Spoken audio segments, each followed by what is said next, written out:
अस्सलाम वालेकुम नाजरीन, उम्मीद है कि आप लोग खैरियत से होंगे। नाजरीन, सैलाब के हवाले से जो नई इतलात आ रही हैं उसके मुताबिक पंजाब में कोई 14 लाख लोग बेघर हो गए हैं। इसके अलावा कितने उनके मवेशी बाकी जानवर मर गए हैं या बह गए हैं, इसके बारे में अभी कोई मुस्तनद इतलात नहीं है, लेकिन मुख्तलिफ़ जगहों से ये भी बातें सुनने में आती हैं। नाजरीन, आप में से जो लोग देहाती पस मंज़र के हैं उनको ज़्यादा आइडिया होगा कि गांव में अगर किसी की भैंस भी मर जाती है तो लोग उनके घर में अफसोस करने जाते हैं, क्योंकि यानी कि आज के दौर में अगर देखें तो भैंस जो है कि तकरीबन 5-6 लाख की भैंस आती है। तो किसान या बाकी जो लोग हैं जिन्होंने जानवर रखे हुए हैं उनका भी बड़ा नुकसान हो रहा है। फसलों का बहुत ज़्यादा नुकसान हो रहा है। और इसके अलावा एक जो आज एक दो अहम चीज़ें मैंने देखी जो बातें हुई। एक तो कल जिस तरह मैंने जिक्र किया कि वज़ीर आज़म ने डैम्स का जिक्र किया है, आज उन्होंने फिर डैम्स का जिक्र किया है। और ऐसे लग रहा है कि जैसे वो कुछ करने पर तुले हुए हैं, कि हो सकता है कि इस क्राइसिस में हमारे लिए ये एक अपॉर्चुनिटी हो कि हम जो डैम्स के हवाले से गुमगू की कैफियत में हैं, शायद हम इससे निकल पाएँ। शायद का वर्ड मैंने इसलिए इस्तेमाल किया कि माजी में बहुत सारी कोशिशें हुई। मैं ये समझता हूँ कि अगर आपके पास को आप बड़ा डैम नहीं बना सकते तो कोई छोटे डैम ही बनाते जाएं। ओवरऑल पानी की वैसे भी शार्टेज होती जा रही है। मौसमियाती तब्दीलियों के सबब अब जो बारिशें अगर होंगी तो बहुत ज़्यादा होंगी, तो उसमें अगर कहीं वाटर राशनिंग हो जाए तो ये कोई अच्छी बात है, ये कोई बुरी बात नहीं है। और सैलाब के दिनों में भी ये चीज़ हमारे लिए हेल्पफुल होगी। और उससे भी जो बड़ी बात है वो ये है कि हमें सैलाब के रास्ते खाली करना पड़ेंगे। आज मैं एक स्टेटमेंट पढ़ रहा था डॉक्टर मुसद्दिक मलिक, जो कि हमारे वज़ीर माहौलियात हैं। जो डॉक्टर साहब ने ये बात की, उन्होंने कहा कि दरिया किनारे ताकतवर शख्सियात की रिज़ॉर्ट्स हैं जिन्हें बचाने के लिए पूरी पूरी बस्तियां उजाड़ दी गई। मैंने डॉक्टर साहब को फ़ोन किया, मैंने कहा डॉक्टर साहब ये किसके रिज़ॉर्ट्स हैं और ये किस जगह की आप बात कर रहे हैं? उन्होंने कहा जी कि आप जिधर भी देख लें, जिन्होंने कब्ज़ा किया हुआ है ये अमीर लोग हैं, कोई गरीब लोग तो नहीं है। कई ऐसी जगह हैं कि जिधर लोगों ने दरिया के अंदर खेती बाड़ी की हुई है। मतलब ये है कि दरिया की ज़मीन पर कब्ज़ा किया हुआ है। और जिस तरह ये बात कर रहे हैं कई लोग जी कि वो 25 साल पहले इतना सैलाब आया था, इसका मतलब है कि सैलाब नहीं आया, लोगों ने फिर दरियाओं पर कब्ज़ा करने शुरू कर दिए। दूसरा, ये हमारी जो हाउसिंग सोसाइटीज़ हैं इनको भी लगाम देने की ज़रूरत है। एक तो ये हमारी ज़मीन खा गए हैं, हज़म कर गए हैं। लश ग्रीन एरियाज़ जो हैं वो हाउसिंग सोसाइटीज़ की नज़र हो गए हैं। और इसमें जो सबसे सरे फहरिस्त है वो DHA है, जो फ़ौज का इदारा है। और ये बड़ी अफसोसनाक बात है कि वो गुजरांवाला हो, उधर भी लश ग्रीन एरियाज़ पे DHA बन गया। वो अगर आप मुल्तान की बात कर लें तो उधर आमों के दरख्त थे, बाग थे, उधर DHA बन गया। पेशावर की बात कर लें, उधर भी ये सूरत हाल है। तो भाई आप तो इतने रिसोर्सफुल लोग हैं, आपको चाहिए कि कोई बड़े शहर आबाद करें और इन शहरों से हट कर आबाद करें और उधर फिर पता चले आप ये काम कर सकते हैं। आप में अहलियत इसलिए है कि चूँकि आपका एक वसाइल पर एक काफ़ी काबू भी है। आप कोई नए बिजनेसेस क्रिएट करें कि लोग जो हैं उन शहरों में जाकर आबाद भी हों, उनके लिए उधर की अपॉर्चुनिटीज़ भी हों, बजाय इसके कि बार बार शहरों के अंदर घुसते हैं और साथ जो ज़मीनें हैं वो भी इनकी नज़र हो रही हैं। ये सिलसिला बंद होना चाहिए। मुझे इस ट्रेजिडी में यही एक अपॉर्चुनिटी नज़र आती है कि हमने दोबारा से इस मामले पर बात करना शुरू कर दिया है, लेकिन खुदारा इस पर बात होते रहनी चाहिए और तब तक और सिर्फ बातें नहीं होनी चाहिए। जो है ना, ये जो बातें होती हैं जिन पर कोई अमल नहीं होता, ये बहुत बड़ा फ्रॉड होता है।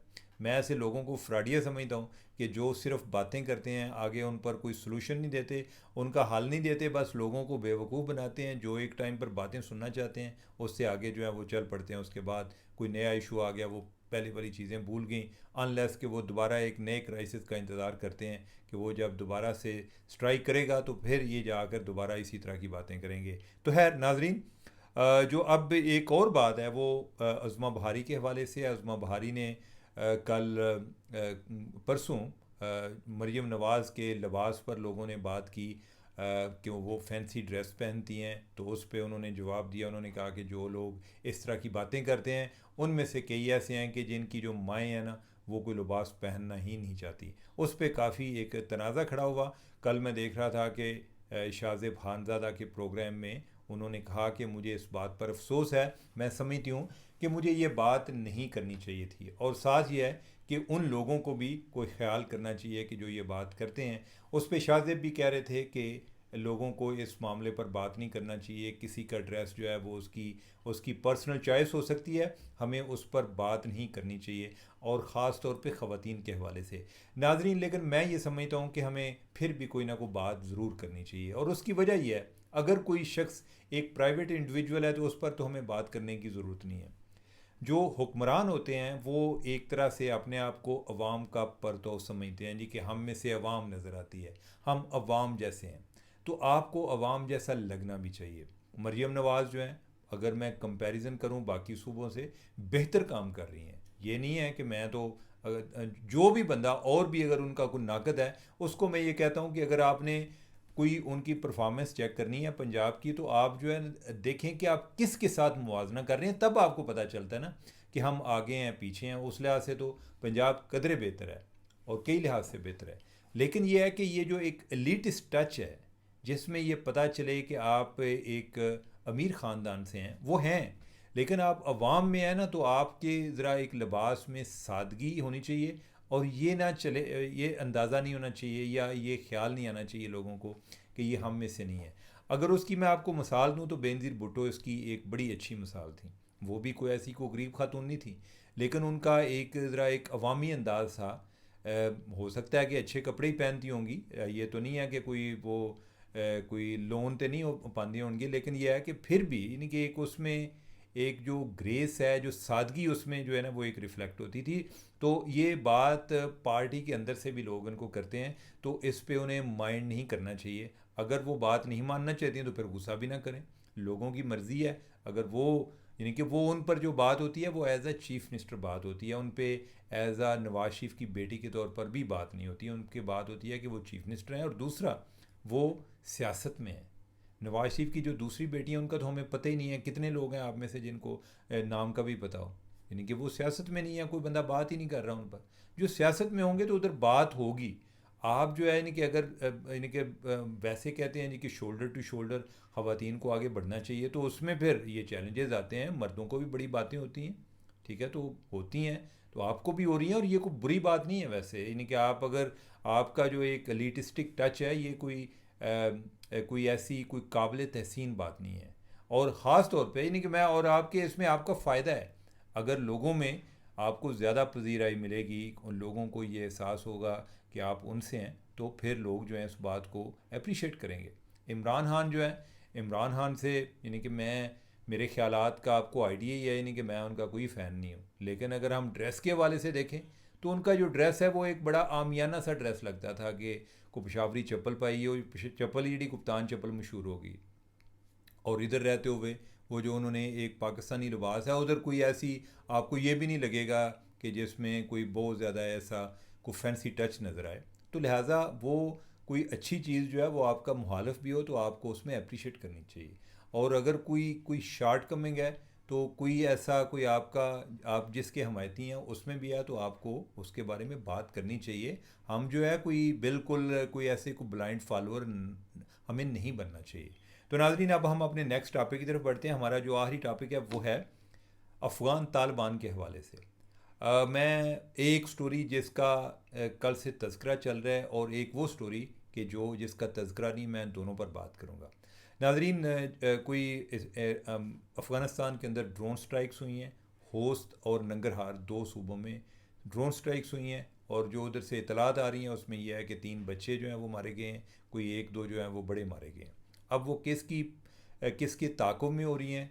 अब हुकूमत पाकिस्तान तो इसका बज़ाहिर ज़िम्मेदारी कबूल नहीं कर रही कि ये ड्रोन स्ट्राइक्स हमने की हैं, लेकिन यह है कि पाकिस्तान के अलावा मेरा नहीं ख्याल किसी ने की हैं।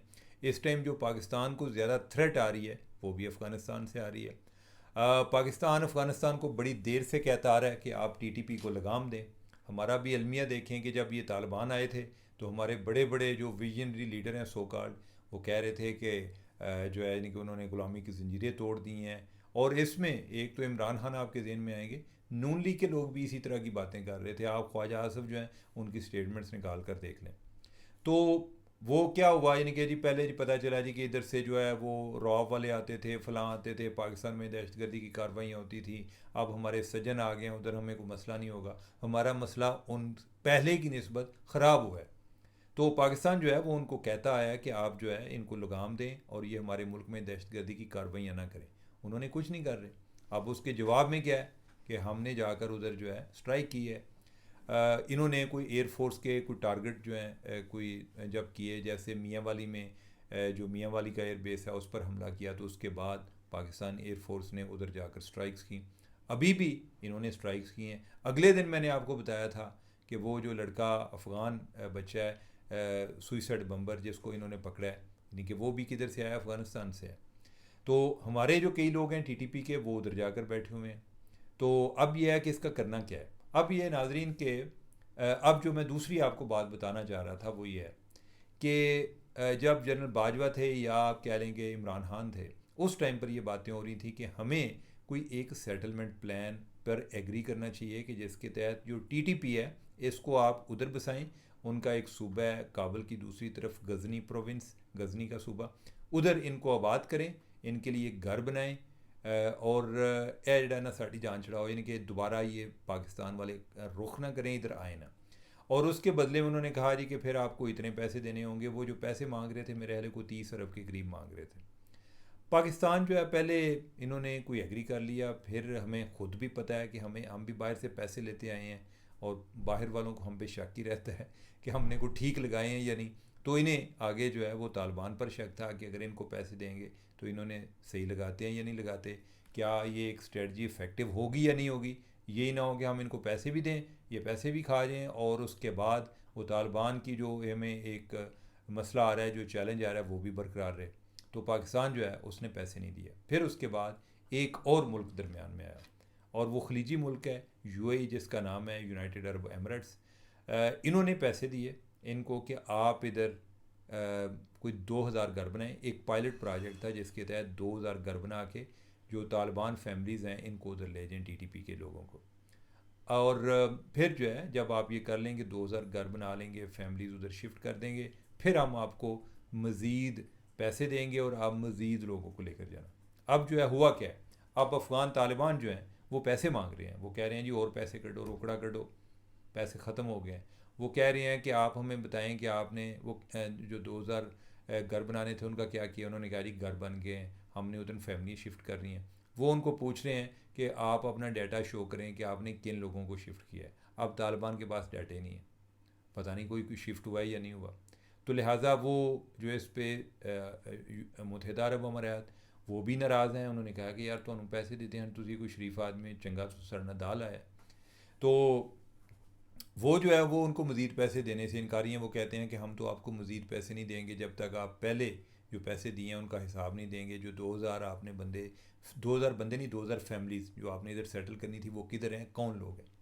दूसरा यह है कि पाकिस्तान भी उनको बार बार कह रहा है अफ़गानिस्तान वालों को कि आप ये सिलसिला रोकें, आप अगर चाहें तो रोक सकते हैं। अब मसला क्या है कि जो अफ़गान तालिबान हैं इनके अंदर भी कई ग्रुप्स हैं।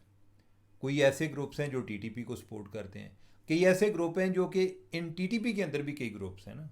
ठीक है वो पता नहीं कौन सा बहादुर वो वाला ग्रुप है, कोई एक जो है वली महसूद ग्रुप है, कोई एक और जो है वो कौन सा ग्रुप है, इस तरह के मुख्तलिफ ग्रुप्स हैं।